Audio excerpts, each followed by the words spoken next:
To person depend وہ کرتا ہے ڈیفر. ایک آدمی کو لگتا ہے اور اس نے یہ فیصلہ لیا کہ نہیں مجھے میری جان زیادہ عزیز ہے, مجھے میرے بچوں کی جان زیادہ عزیز ہے, میں اگر ان کو ڈیفینڈ آج نہیں کروں گا تو ہم سب مر جائیں گے, ٹھیک ہے فسادات نہیں ہوں گے لیکن ہم زندہ نہیں رہیں گے, ٹھیک ہے, اور آپ نے قدم اٹھا لیا اور اپنے آپ کو ڈیفینڈ کیا, اپنی فیملی کو ڈیفینڈ کیا. اب بعد میں جو بھی ہوتا رہے یہ پرسن ٹو پرسن ڈیفر کرتا ہے. ایک آدمی اس سچویشن میں جو ہے وہ ڈیسائیڈ کرے گا کہ اس کو کیا کرنا چاہیے. اس کے تعلق سے آپ علماء کے پاس نہ آئے یا اسلام کے پاس نہ آئے کہ نہیں جی اگر ایک آدمی یہ سوچ رہا ہو کہ ہو سکتا ہے فساد ہو جائے تو کیا کرنا چاہیے. نہیں, یہ پرسن اس شخص کی ذمہ داری ہے. ایسے موقع پر حدیث آئی ہے, رسول اکرم صلی اللہ علیہ وسلم نے فرمایا کہ استفتی قلبک, اپنے قلب سے فتوا لو.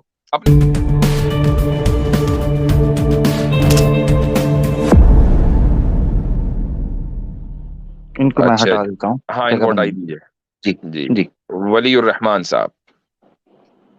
جی السلام علیکم. وعلیکم السلام. مفتی صاحب میرے چھوٹے چھوٹے 3 سوال ہیں آپ سے. ایک کر لیں پہلے, باقی پھر دیکھیں گے.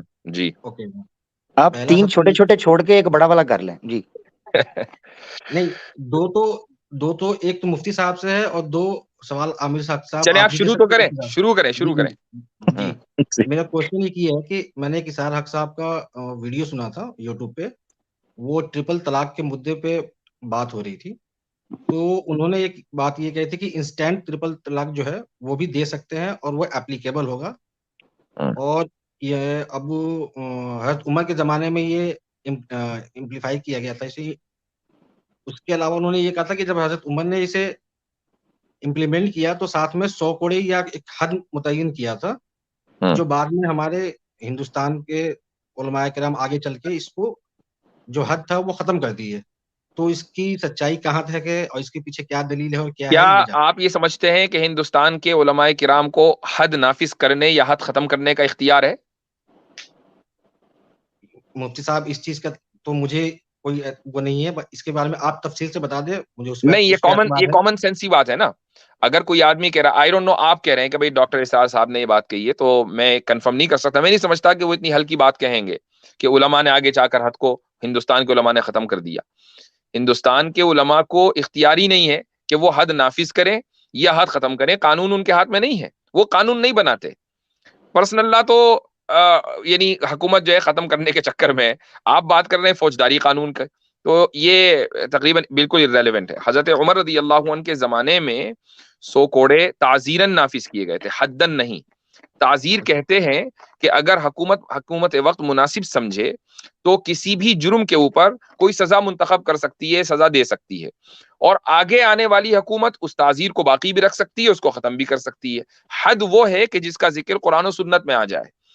اب اس کو ختم نہیں کیا جا سکتا. اگر اسلامی حکومت ہے تو اس کو ان حدود کو لانا پڑے گا, لیکن تعزیر کو ختم کر سکتے ہیں. تعزیر کا لفظ قانون کی زبان میں کوئی نیا لفظ نہیں ہے. آج بھی کہتے ہیں تعزیرات ہند کے تحت یہ لفظ استعمال ہوتا ہے, انڈیا میں بھی استعمال ہوتا ہے آج کے دور میں بھی. تو یہ اس کا جواب ہے. ٹھیک ہے مفتی صاحب, میرا دوسرا کوشچن یہ ہے کہ جیسے ابھی ہمارے ہندوستان میں ماحول بہت حد تک موب لنچنگ یا الگ الگ جو مہا پنچایت ہوتا ہے اور مسلمانوں کو اوپر حملے کیے جاتے ہیں, تو کئی مرتبہ یہ ہوتا ہے کہ آپ اس کو ریٹیلیٹ نہیں کریں, لیکن سیلف ڈیفینس میں ہم ریٹیلیٹ کر بھی سکتے ہیں. یہ ہمارے انڈین گورنمنٹ بھی اس کی پرمیشن دیتی ہے اور ڈیفینس میں, اور ہمارے اسلام بھی یہ چیز جہاں تک میں نے سنا ہے کہ یہ اس کی اجازت دیتی ہے. اب میرا کوشچن یہ ہے کہ جیسے اگر مان لیے میں کوئی موب لنچنگ کرنے آ رہا ہوں, 2-4 بندے ہیں, میرے گھر میں کچھ حادثات ہوئے, میں نے سیلف ڈیفینس میں کچھ ایکشن لیا, اور بعد میں ہمیں یہ خطرہ ہے کہ یہ آگے چل کے یہ رائٹ میں تبدیل ہو سکتا ہے, جس میں عام بے گناہ مسلمانوں کی بھی جان جا سکتی ہے. تو کیا وہاں پہ ہم سیلف ڈیفینس اپنا جاری رکھ سکتے ہیں یا اس کو کمپرومائز کر سکتے ہیں؟ آئی ڈونٹ نو کہ سیلف ڈیفینس جاری رکھنے کا کیا مطلب ہے, لیکن آپ کو جو لا پرمٹ کرتا ہے وہ یہ کہ آپ سیلف ڈیفینس کر سکتے ہیں. سیلف ڈیفینس ہوتا ہی اس وقت ہے جب آپ کے اوپر اٹیک ہو. اگر آپ کو لگ رہا ہے کہ ہو سکتا ہے میرے اوپر اٹیک ہو لہٰذا میں پہلے ہی اس آدمی کو نمٹا دوں, یہ سیلف ڈیفینس نہیں ہے. سیلف ڈیفینس کا مطلب یہ ہے کہ آپ انڈر اٹیک ہیں, اب آپ اپنا دفاع کر رہے ہیں, اس دفاع میں آپ نے سامنے والے کو نمٹا دیا, لیکن آپ کو یہ ثابت کرنا پڑے گا عدالت میں. ایسا نہیں ہے کہ عدالت میں کیس نہیں جائے گا, عدالت میں آپ کو پھر بھی ثابت کرنا پڑے گا کہ جو قدم آپ نے اٹھایا وہ سیلف ڈیفینس میں اٹھایا.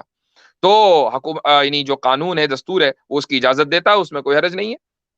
نہیں یہ تو بالکل صحیح بات آپ نے واضح کر دی، لیکن میرا کوشچن یہ تھا کہ اگر سیلف ڈیفینس میں میں نے کچھ کیا، جوابی کارروائی کچھ کیا جب میرے پہ حملہ جی ہو رہا تھا، جی اب میں نے سامنے والے کے ساتھ کچھ کر دیا، تو بعد میں ایک بڑی موب جو ہے آ کر کے ایک دنگا کرتی ہے، اکثر ہی ہاں ٹھیک ہے، ہندوستان میں مطلب یہ دیکھیں پیٹرن یہ مانا پرسن جاتا ہے۔ ٹو پرسن ڈیپینڈ وہ کرتا ہے ڈیفر.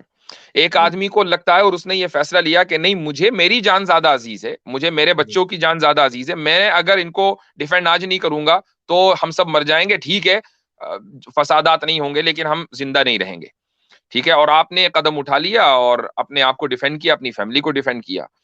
اب بعد میں جو بھی ہوتا رہے یہ پرسن ٹو پرسن ڈیفر کرتا ہے.